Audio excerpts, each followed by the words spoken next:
போன எபிசோட்ல ஆண்டாளு போட்ட அந்த ஃபிங்கர் பிரிண்ட் பிளான்ல காவியா அநியாயமா மாட்டிக்கிட்டா. மொத்தத்துல 1,00,000 ரூபாய் நெக்லஸ் திருடினது ஸ்வப்னா இல்ல காவியா தான் அப்படின்னு ரமேஷ்க்கு அன்னைக்கு ஊர்ஜிதமாயிடுச்சு.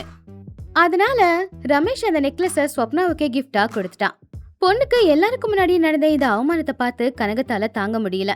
ஒரு பட்டிக்காட்டு பொண்ணு ஜெயிக்கிறதும் அவ முன்னாடியே அவங்களுடைய பொண்ணு தோத்து நிக்கிறதும் அவங்களால ஏத்துக்கவே முடியல. ஆண்டாளு மேல பழிய தீர்த்துக்கிறதுக்காக கனகம் இப்போ ஆண்டாளுடைய கேரக்டர் பத்தியே தப்பா நிரூபிக்கணும் அப்படின்னு முடிவெடுத்தாங்க. மாமியார் கனகம் போட போற அந்த பெரிய பிளான் என்ன, ரமேஷோட மனசுக்குள்ள அவங்க விதைக்க போற விஷயம் என்ன, இது எல்லாத்தையுமே இந்த எபிசோட்ல பார்க்கலாம். காலையில சில்லுன்னு காத்து வீசும்போது பால்கனில இருக்கிற செடிங்களுக்கு கனகம் தண்ணி ஊத்திக்கிட்டு இருந்தாங்க. பக்கத்துல காவியாவும் நின்னுக்கிட்டு இருந்தா. காவியா கண்ணு செவந்து போயிருந்துச்சு. ராத்திரி நடந்தத அவ மறக்கவே இல்ல. கழுத்துல நெக்லஸ் இல்லைங்கிறதுனால கழுத்தை தொட்டு தொட்டு பார்த்து அவ ரொம்ப வருத்தப்பட்டுக்கிட்டு இருந்தா. ஏமா, நீ இப்படி செடிங்களுக்கு தண்ணிய ஊத்திக்கிட்டு எப்படிமா அமைதியா இருக்க? எனக்கு அப்படியே பத்திக்கிட்டு எரியுது. ஏன் கழுத்துல இருக்கிற நெக்லஸ தூக்கி அண்ணன் நேத்து ராத்திரி அந்த ஸ்வப்னா கழுத்துல போட்டு விட்டுட்டான். அவனுக்கு எவ்வளவு திமிரு இருக்கணும். நேத்து அந்த பட்டிக்காடு ஆண்டாள முகத்துல அவ்வளோ வெற்றிக்கான சிரிப்பு தெரிஞ்சது. இவ்வளவு அவமானத்தை தாங்கிக்கிட்டு நான் இந்த வீட்லயும் என் ஃப்ரெண்ட்ஸ் முன்னாடியும் எப்படிமா இருக்கிறது? அண்ணன் என்னுடைய நெக்லஸா ஸ்வப்னாக்கு கொடுப்பானா?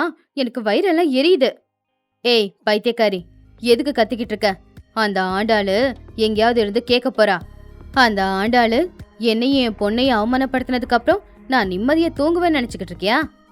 என் முகத்துல இருக்கிற இந்த அமைதி இருக்கே, அது பெரிய புயல் வீசுறதுக்கு முன்னாடி இருக்குமே ஒரு அமைதி. அது நீ போட்ட பிளான் வேணும்னா ஃபெயில் ஆயிருக்கலாம். ஆனா இப்ப நான் போட போற பிளான்ல அந்த ஆண்டாளு அவளோட தங்கச்சி ஸ்வப்னா 2 பேரும் தலை தெறிக்க நம்ம வீட்டை விட்டு ஓட போறாங்க பாரு. என்னையும் உன்னையும் என் புள்ளைக்கு முன்னாடி தலை குனிய வச்சாங்களே, அவங்கள அவ்வளோ ஈஸியா விட்டுடுவேனா? அதுக்கு வாய்ப்பே இல்ல. என்னம்மா பிளான் வச்சிருக்க? ஆனா அண்ணன் இப்ப முழுசா ஆண்டாளோட வலையில இருக்கானே. ஏன்னா நம்ம தான் தப்பு பண்ணோன்னு ஆண்டாளு ப்ரூவ் பண்ணிட்டாளே. இப்ப நாம என்ன சொன்னாலும் அண்ணா அதை நம்ப மாட்டாமா? மறுபடியும் ஏதாவது தப்பு நடந்துச்சு அப்புறம் அண்ணன் கழுத்தை பிடிச்சி என்னை வீட்டை விட்டு வெளியே தள்ளிடுவான். நம்புவான் காவியா, நம்புவான். ஆம்பளைங்களுக்கு பொண்டாட்டி மேல பாசம் இருக்கிற வரைக்கும் அவங்க என்ன சொன்னாலும் அதை அப்படியே கேட்டுப்பானுங்க. சமையல்ல குறை இருந்தாலும் அதை அப்படியே ஏத்துப்பானுங்க. ஆனா அதுவே பொண்டாட்டியோட கேரக்டரை பத்தியும் அவளுடைய ஒழுக்கத்தை பத்தியும் சந்தேகம் வந்துச்சுன்னா அப்ப சும்மா இருக்க மாட்டான். புருஷனை பொண்டாட்டி ஏமாத்துறானா அத புருஷனால தாங்கிக்க முடியுமா? இப்பவே ரமேஷோட மனசுக்குள்ள அந்த விஷத்தை, சந்தேகங்கிற விஷத்தை நான் விதைக்க போறேன். இனிதான் இருக்கு ஆட்டமே. ஆனா நீ என்னம்மா பண்ண போற? ஏதோ பெரிய பிளான் வச்சிருக்க போல. ஆனா அண்ணன் இதெல்லாம் நம்புவானா? நம்ம பழைய டிரைவரோட புள்ள கார்த்திக் இருக்கான்ல, ஞாபகம் இருக்கா? அவன் ஒரு பொறுக்கி, பணத்துக்காக என்ன வேணாலும் செய்வான். நேத்து ராத்திரியே அவனை பார்த்து அவன் கையில 10,000 ரூபாய் வச்சு நாடகம் போட சொல்லியிருக்கேன். இன்னைக்கு ஸ்வப்னா காலேஜ்க்கு போவால, அப்போ அந்த கார்த்திக் குறுக்குல வந்து அந்த ஸ்வப்னாவை காதலிக்கிற மாதிரி நடிப்பான். அவங்க காதலுக்கு ஆண்டாள் சப்போர்ட் பண்ற மாதிரி இருக்கும். அப்படி ஒரு நாடகத்தை போடத்தான் போறேன். அது மட்டும் இல்ல, ரமேஷ் முந்தா நேத்து ஆபீஸ் பணம் 50,000 ரூபாவை கொண்டு வந்து பீரோல வச்சேன் இல்லையா, அதை இப்பதான் யாருக்கு தெரியாம எடுத்து என் முந்தானையிலே சொருகி ரூம்ல பெட்டிக்குள்ள வச்சிட்டேன். அந்த பணத்தை ஆண்டாளு தான் திருடி தான் தங்கச்சியோட லவ்வருக்கு, அதாவது அந்த கார்த்திக்கு கொடுத்திருக்கா அப்படின்னு நாடகத்தை போட்டு ரமேஷை நம்ப வைக்கிறேன். அப்ப பாரு உங்க அண்ணன் என்ன ஆக போறான்னு. வாவ்மா, இது நல்ல ஐடியா. அண்ணி மேல திருட்டு பழி, அண்ணியோட கேரக்டரையும் டேமேஜ் பண்ண போற. அது மட்டும் இல்ல, இது அண்ணனோட ஆபீஸ் பணம் அப்படிங்கறதுனால உண்மையிலேயே அண்ணனுக்கு ரொம்ப கோவம் வரும். இனி அந்த ஆண்டாள் இந்த வீட்டுல நிம்மதியா வாழ போறதில்ல. என்ன அவமானப்படுத்தினால அவளுக்கு இந்த தண்டனை வேணும் தான். அடியே ஆண்டாளு, என் பொண்ணோட கழுத்துல இருக்க வேண்டிய நெக்லஸ உன் தங்கச்சி கழுத்துல கொண்டு போய் மாட்டி விட்டல. என் பிள்ளைக்கு முன்னாடி லாஜிக் பேசி எனக்கே அட்வைஸ் பண்ணி என்னையே குற்றவாளிய நிக்க வைக்கிறியா? நாளைக்கு காலையில உன் கழுத்துல இருக்கிற தாலிய என் புள்ளைய அவன் கையால கலட்டுவான் பாரு. நான் முடிவு பண்ணிட்டேன். உன்னோட வாழ்க்கைய நான் அழிக்கல. என்னோட பேரு கனகமே இல்ல. அடுத்த நாள் காலையில அது கோவில் வாசல். அங்க படிக்கட்டுல ஸ்வப்னா ஆண்டாள் 2 பேருமே தரிசனத்தை முடிச்சிட்டு வந்து உக்காந்துக்கிட்டு இருந்தாங்க. ஸ்வப்னாவோட கழுத்துல அந்த நெக்லஸ் இல்ல. அத அவ பத்திரமா அவளுடைய ஹேண்ட்பேக்ல தான் வச்சிருந்தா. பாவம் அவ முகத்துல ஒரு பயம், ஒரு குழப்பம் ரெண்டுமே தெரிஞ்சுது. அக்கா, என்னால உனக்கு எவ்வளவு கஷ்டம் இல்ல? என் மேல விழுந்த அந்த திருட்டு பழிய அழிக்கிறதுக்காக நீ எவ்வளவு கஷ்டப்பட்டேன்னு எனக்கு நல்லா தெரியும்க்கா. ஆனா இந்த பட்டணத்துக்காரங்க ஏன்க்கா இப்படி இருக்காங்க? அதுலயும் அத்தை, காவ்யா இவங்கெல்லாம் ஏன் இப்படி இருக்காங்க? வெளியில ஒரு மாதிரியும் உள்ளுக்குள்ள ஒரு மாதிரியும் இவங்களுக்கு நடுவுல மாட்டிக்கிட்டு பட்டிக்காடா இருக்கிற நாம கஷ்டப்பட்டுக்கிட்டு இருக்கோம்க்கா. என்னால உனக்கு எந்த கஷ்டமும் வேண்டாக்கா. நீ படுற கஷ்டம் என்னால பார்க்க முடியலக்கா. பேசாம நான் ஹாஸ்டல்லே போய் தங்கிடுறேன்க்கா. நான் ஹாஸ்டல்ல போய் தங்கிட்டா அதுக்கப்புறம் நீ வீட்ல நிம்மதியா வாழலாம். என்னால உனக்கு பிரச்சனை இருக்காது. நான் போட்டுமாக்கா? பைத்தியக்காரி, என்ன பேசிக்கிட்டு இருக்க? சிட்டியும் கிராமமும் எல்லா இடத்துலயும் நியாயம் ஜெயிக்கும். முதல்ல அநியாயம் ஜெயிக்கிற மாதிரி தான் இருக்கும். ஆனா கடைசியில ஜெயிக்க போறது என்னவோ நியாயம்தான். நாம அநியாயத்தை பார்த்தோம், தப்ப பார்த்தோம் பயப்படக்கூடாது. அந்த நேரத்துல நேர்மையா எனக்கும் தைரியமா இருக்கணும். என் மாமியாரு காவியா பண்றதெல்லாம் எனக்கு ஒன்றும் புதுசு இல்ல. நான் வந்த நாள்ல இருந்து இதை அனுபவிச்சுக்கிட்டு தான் இருக்கேன். உனக்கு தான் இப்ப இது புதுசா இருக்கு. உண்மையை ரொம்ப நாளைக்கு ஒளிச்சு வைக்க முடியாது ஸ்வப்னா. நேத்து அந்த நெக்லஸ் திருட்டு கேஸ்ல எப்படி அவங்க 2 பேரும் மாட்டிக்கிட்டாங்க பார்த்தல? பயப்பட வேண்டியது தப்பு பண்ணவங்க, நாமல்ல. ஆனா அக்கா, நேத்து கோவத்துல மாமா அந்த ₹1,00,000 நெக்லஸை என்கிட்ட கொடுத்துட்டாரு. அதை என் கழுத்துல போட்டுக்க முடியாதுக்கா. அதை பார்த்தாலே எனக்கு ரொம்ப பயமா இருக்குக்கா. அதை நீயே வச்சுக்கோக்கா. சரி ஸ்வப்னா, இது இப்போதைக்கு என்கிட்டே இருக்கட்டும். உங்க மாமா ரொம்ப நல்லவரு. உண்மை எதுன்னு தெரிஞ்சதுன்னு வச்சுக்கேன், அவர் எப்பவுமே நியாயம் உண்மத்து பக்கம்தான் நிப்பாரு. நேத்து அவரு உன் பக்கம் நின்னதை பார்க்கும்போது அவர் மேல இருந்த அன்பும் பாசமும் மரியாதையும் 100 மடங்கு அதிகமாயிடுச்சு. நீ இதையெல்லாம் மைண்ட்ல வச்சுக்காம ஒழுங்கா படி. இனி அங்க அத்தை பிரச்சனை எதுவும் பண்ண மாட்டாங்க. அத்தை நேத்துல இருந்தே ரொம்ப அமைதியா இருக்காங்க. அதுவே ஏதோ எனக்கு பயமா இருக்கு. அவங்க தோல்விய அவ்வளோ ஈஸியா ஏத்துக்கிற ஆள் இல்ல. நேத்து ராத்திரி அவங்க என்ன முறைக்கும் போது அந்த கண்ணுல என் மேல பழி தீர்த்துக்கிற ஒரு உணர்வு தெரிஞ்சுது. என் குடும்பத்துக்கு என்ன பிரச்சனை வரப்போகுதோ, எப்படியாவது நீதான் காப்பாத்தணும் கடவுளே. அன்னைக்கு சாயந்தர நேரம் ஆச்சு. ரமேஷ் ஆபீஸ்ல இருந்து ரொம்ப டயர்டா வீட்டுக்கு வந்தான். அப்பதான் கனகம் வீட்டுக்கு வெளியில இருக்கிற வராண்டால ஏதோ பதட்டமாவும் கவலையோடவும் இருக்கிற மாதிரி சுத்திக்கிட்டே இருந்தாங்க. அப்பதான் காரை விட்டு இறங்கி வந்த ரமேஷ் அவங்க அம்மா பக்கத்துல வந்தான். அம்மா, என்னம்மா ஆச்சு? வீட்டுக்குள்ள உக்காராம வெளியில எதுக்கு நடந்துகிட்டு இருக்க? கண்ணெல்லாம் வேற கலங்கி இருக்கு. அம்மா உடம்புக்கு முடியலையா? என்னன்னு சொல்றடா. உடம்புக்கு முடியலனா மறந்து போட்டா சரியா போயிடும். ஆனா குடும்ப கௌரவத்துக்கு ஒரு பிரச்சனை வருதுன்னா அதை எப்படி தடுத்து நிப்பாட்டுறதுனே புரியலடா. 10 மாசம் சுமந்து பெத்த புள்ள நீ தனியா ஆபீஸ்க்கு போய் மாடு மாதிரி கஷ்டப்பட்டு உழைக்கிற. ஆனா இங்க வீட்டுல உன் பொண்டாட்டி ஆண்டாலும் அவ தங்கச்சி ஸ்வப்னாவும் போடுற நாடகத்தை பார்த்தா எனக்கு வயிறெல்லாம் எரியுது தெரியுமாடா. உன்னோட அம்மாவா இது எல்லாத்தையும் பார்த்து நான் எப்படிடா அமைதியா இருக்கிறது? என்னம்மா சொல்ற நீ? காலையில தானே நடந்தது எல்லாத்தையும் மறந்துட்டு சந்தோஷமா இருக்கலான்னு சொன்ன. அதுக்குள்ள ஆண்டாளி என்ன பண்ணா, சொப்னா என்ன பண்ணா? மறுபடியும் எதனா சண்டையா? சண்டை எதுவும் இல்லடா. அக்கா தங்கச்சி ரகசியமா எல்லாத்தையும் பண்ணிக்கிட்டு இருக்காங்க. அந்த ஸ்வப்னா உனக்கு அப்பாவியா? அவ நல்லவளே இல்லடா. அவளுக்கு ஊர்ல ஏற்கனவே ஒரு பொறுக்கி லவர் இருக்கானா. அவன் பேரு கார்த்திகா. அவன் கூட சேர்ந்து சிட்டியில ஜாலியா இருக்கிறதுக்காக தான் அவ படிக்கிற பேர்ல இங்கே தங்கியிருக்கா. நேத்து மதியம் நம்ம தெருமுனையில அந்த கார்த்திக் புல்லட் பைக்ல வந்து நின்னாண்டா. அப்ப அந்த பைக்ல இருந்து ஸ்வப்னா இறங்கி நம்ம வீட்டுக்குள்ள வந்தா. அது மட்டும் இல்லடா, அவங்க ஹோட்டலு பார்க்குன்னு சுத்துறத நான் என் கண்ணார பார்த்தேன்டா. எனக்கு எவ்வளவு பயமா இருந்துச்சு தெரியுமா? என்னது, சொப்னாவுக்கு லவ்வர் இருக்கானா? அவன் கூட சேர்ந்து ஊரெல்லாம் சுத்துறாளா? இது நடக்கவே நடக்காதுமா. அப்படியேனாலும் ஆண்டாளுக்கு தெரியாம இருக்காது. சொப்னா அவ்வளோ மோசமான பொண்ணு கிடையாதுமா. அதுதான்டா என்னோட கவலையே. உன் பொண்டாட்டி ஆண்டாலும் அவங்க 2 பேருக்கும் நல்லா தான் சப்போர்ட் பண்றா. ஏன் தெரியுமா? அந்த கார்த்திக்குக்கும் உன் பொண்டாட்டி ஆண்டாளுக்கு கூட பழக்கம் இருக்கான். அவங்க 2 பேரும் பார்க்குக்கும் சினிமாவுக்கும் சுத்துறதுக்கு உன்னோட பணத்தை தான் ஆண்டாள் எடுத்து கொடுத்துக்கிட்டு இருக்கா. முந்தா நேத்து ஆபீஸ் பணம்னு 50,000 ரூபாய் கொண்டு வந்து பீரோல வச்சல, அது இருக்கான்னு போய் பாருப்போ. அந்த பணம் இப்ப பீரோல இல்ல. அந்த ஆண்டாளு பீரோல இருக்கிற 50,000 ரூபாய் பணத்தை அந்த கார்த்திக் கிட்ட செலவுக்காக கொடுத்திருக்கா. என்னது, என் ஆஃபீஸ் பணத்தை எடுத்து ஆண்டாள் அந்த பொறுக்கி கிட்ட கொடுத்தாளா? சான்ஸே இல்லம்மா. ஆண்டாள் அப்படி செய்ய மாட்டா.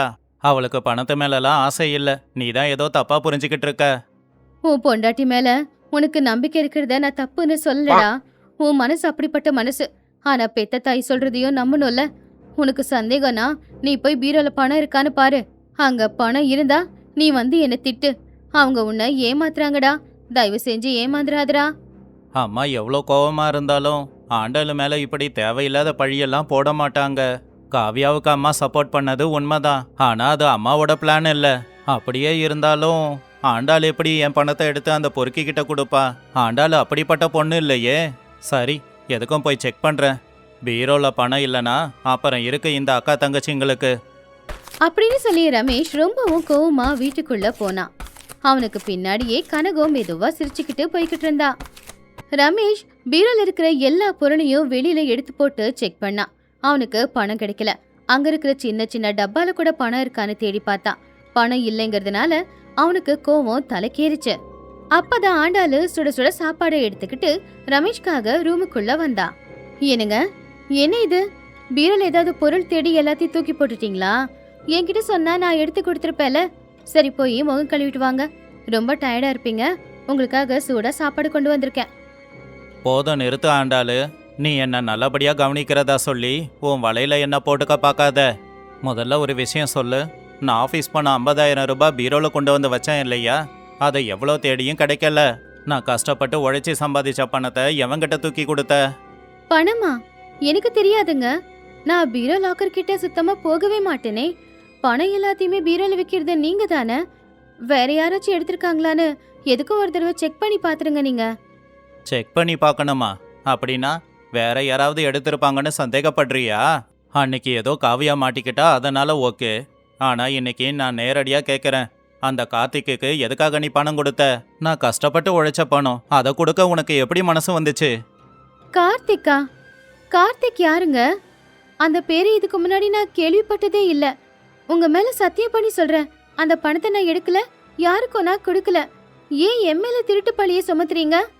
இன்னும் எதுக்கு மறைக்க பார்க்குற? அதான் உன் தங்கச்சி சொப்னாவுக்கு ஒரு பாய் ஃப்ரெண்டு இருக்கான் இல்ல? அவன் கூட தானே ஊரை சுற்றி வந்துக்கிட்டு இருக்கா உன் தங்கச்சி. அவங்க 2 பேரோட சந்தோஷத்துக்காக, அவங்க ஊரெல்லாம் சுற்றி வர்றதுக்காக நான் கஷ்டப்பட்டு உழைச்சி சம்பாதிச்ச பணத்தை தூக்கி நீ கொடுத்துருக்க. படிக்கிறேன்னு சொல்லி இங்கே வந்த உன் தங்கச்சி பொறுக்கிங்க கூட ஊரை சுற்றிக்கிட்டு இருக்காளா? கடவுளே, இந்த கார்த்திக் யாரு? ஸ்வப்னாவுக்கு லவ்வரே இல்லையே. அத்தை, இவருடைய மனசுக்குள்ள ஏதோ விஷத்தை விதைச்சு விட்டுருக்காங்க போலியே. எனக்கு தெளிவா தெரியுது. நேத்து அவங்க அவமானப்பட்டதுக்கு இன்னைக்கு என்ன அவமானப்படுத்துற பாக்குறாங்க. பணத்தை அவங்களே எடுத்து வச்சு என் மேலேயும் என் தங்கச்சி மேலேயும் வீணா பழிய சுமத்துறாங்க. சிச்சி, இங்க பாருங்க, என் தங்கச்சிக்கு லவ்வர்ல யாரும் இல்ல. அவ இங்க படிக்க தான் வந்திருக்கா. இது தேவையில்லாம யாரும் உங்ககிட்ட சொன்ன பொய்யுங்க. என்ன ஏதுன்னு விசாரிக்காம என்னையும் என் தங்கச்சியையும் நீங்க சந்தேகப்படாதீங்க. நாங்க யாருமே பணம் எடுக்கல. ஓஹோ, அப்ப எங்க அம்மா போய் சொல்றாங்கன்னு சொல்ல வரியா? சரி சரி, உனக்கும் உன் தங்கச்சிக்கும் நான் நிரூபிக்கிறேன். நாளைக்கு காலையிலக்குள்ள அந்த கார்த்திக் யாரு, என் பணம் எங்க போச்சு அப்படிங்கிறத நான் கண்டுபிடிச்சு சொல்றேன். அப்பா அக்காவும் தங்கச்சியும் எந்த மூஞ்ச வச்சுக்கிறீங்கன்னு பாக்குறேன். அப்படின்னு சொல்லி ரமேஷ் கோவமா அங்கிருந்து பால்கனிக்கு போயிட்டான். பாவம் ஆண்டாலும் அங்கேயே உட்காந்து அழ ஆரம்பிச்சிட்டா. காலையில ரமேஷோட வீட்டுல எல்லாருமே ரொம்ப சீரியஸா இருந்தாங்க. ரமேஷ் ரொம்பவும் கோவத்தோட இருந்தான். கனகமும் காவ்யாவும் அந்த நாடகத்தை பார்த்து ரசிச்சுக்கிட்டு இருந்தாங்க. பாவம் ஸ்வப்னாவும் ஆண்டாலும் கவலையோட ஹால நின்னுக்கிட்டு இருக்கும்போது திடீர்னு காலிங் பெல் சத்தம் கேட்டுச்சு. ரமேஷ் போய் கதவை திறந்தான். அப்பதான் பொறுக்கி மாதிரி இருக்கிற ஒரு பையன் வீட்டுக்குள்ள வந்தான். ஹாய் சார், என் பேரு கார்த்திக். என்னோட சொப்னா உள்ள இருக்காளா? ஸ்வப்னா அவனை பார்த்து ஷாக் ஆயிட்டா. வாழ்க்கையில முதல் தடவையா அவனை அவ பாக்குறா. யாருடா நீ? என் வீட்டுக்கு எதுக்கு வந்திருக்க? சொப்னாவுக்கும் உனக்கும் என்ன சம்பந்தம்? அட கூல் ப்ரோ, ஏன் இவ்வளோ டென்ஷன் ஆகுறீங்க? நான் சொப்னாவை கல்யாணம் பண்ணிக்க போறவன். நானும் அவளும் பல வருஷமா காதலிக்கிறோம். இது சொப்னாவோட அக்கா ஆண்டாளுக்கு கூட நல்லாவே தெரியுமே. அண்ணி எனக்கு எல்லா விதத்துலேயும் ஹெல்ப்பு தான். தேங்க்ஸ் அண்ணி. நேற்று நீங்கள் அனுப்பி வச்ச 50,000 ரூபாய் எனக்கு கிடைச்சிது. என்னோட கடன் எல்லாத்தையும் தீர்த்துட்டேன். அதான் நேரில் உங்களை பார்த்து தேங்க்ஸ் சொல்லிட்டு போலான்னு வந்தேன். பொய் மாமா, அவன் பச்சையா பொய் சொல்லிக்கிட்டு இருக்கான். இவன் யாருன்னு எனக்கு தெரியாது. வாழ்க்கையில முதல் தடவையா இன்னைக்குதான் அவனை நான் பாக்குறேன். அவன் தேவையில்லாம என் மேல ஏதோ பழி சுமத்துறான். டேய், யார்ரா நீ? எவ்வளவு தைரியம் இருந்தா ஏன் தங்கச்சி மேல பழிய சுமத்துவ? உன்னை யாரு அனுப்பி வச்சாங்க? ஒழுங்கா சொல்லிடு.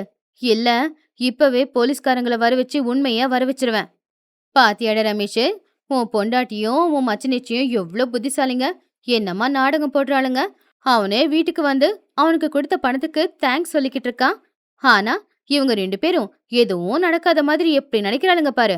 ஆண்டாளு, போதும் நிறுத்து. நடிச்சதெல்லாம் போதும். என்ன ஏமாத்தி என்னோட ஆபீஸ் பணத்தை தூக்கி இந்த பொறுக்கிக்கிட்ட நீ கொடுத்துருக்க. ஏன் சொப்னா, படிப்புங்கிற பேருல இங்க வந்து ஜல்சா பண்ணிக்கிட்டு இருக்கியா? எல்லாத்தையும் பார்த்துக்கிட்டு நான் அமைதியா இருக்கணுமா? என்ன நம்புங்க மாமா, அவன் யாருன்னு எனக்கு தெரியாது. அத்தை தான் ஏதோ பிளான் பண்றாங்க மாமா. வாய மூடு.